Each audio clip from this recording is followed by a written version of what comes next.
نحمدہ ونصلی علی رسولہ الکریم، اما بعد۔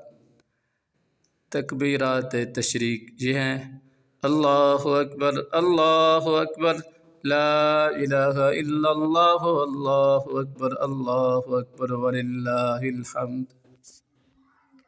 ان کے پڑھنے کا طریقہ یہ ہے، توجہ دھیان سے سماعت فرما لیں۔ تکبیرات تشریق کے ایام: تکبیرات تشریق کے کل 5 دن ہیں، 9 ذو الحجہ سے لے کر 13 ذو الحجہ تک۔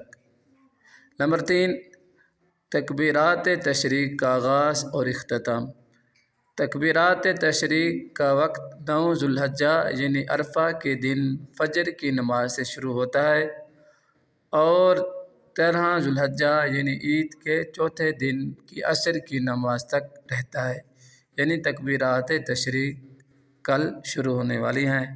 تمام احباب اس کا اہتمام فرمائیں۔ تکبیرات تشریق کس پر واجب ہیں؟ تکبیرات تشریق ہر بالغ مسلمان مرد اور عورت پر واجب ہیں، چاہے وہ شہری ہوں، دیہاتی ہوں، مقیم ہوں یا مسافر ہوں۔ مسئلہ: تکبیرات تشریق مرد حضرات کے لیے بلند آواز سے کہنی واجب ہیں، جبکہ خواتین آہستہ آواز سے کہیں گی۔ نمبر 5، تکبیرات تشریق کس نماز کے بعد واجب ہیں؟ تکبیرات تشریق صرف فرض نماز کے بعد کہنی واجب ہیں، چاہے فرض نماز باجماعت ادا کی جائے یا اکیلے پڑھی جائے، لیکن وتر، سنت اور نفل نمازوں کے بعد یہ تکبیرات کہنے کا حکم نہیں۔ تکبیرات تشریق نماز جمعہ کے بعد بھی کہنی واجب ہیں، اسی طرح عید الاضحیٰ کی نماز کے بعد بھی کہنی چاہیے۔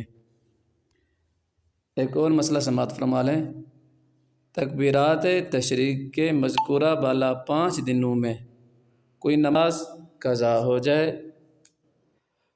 اور اس کی قضا انہیں 5 دنوں میں ادا کی جائے تو اس کے بعد بھی یہ تکبیرات کہیں جائیں گی، لیکن اگر اس کی قضا ان 5 دنوں کے بعد ادا کی جائے یا ان 5 دنوں سے پہلے جو آپ کی نماز قضا ہوئی تھی وہ ان 5 دنوں میں قضا کرنا چاہتے ہیں تو ان دونوں صورتوں میں اس قضا نماز کے بعد یہ تکبیرات نہیں کہیں جائیں گی، تکبیرات نہیں ہوں گی۔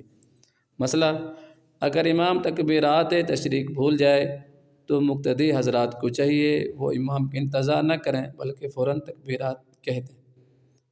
السلام علیکم ورحمۃ اللہ وبرکاتہ۔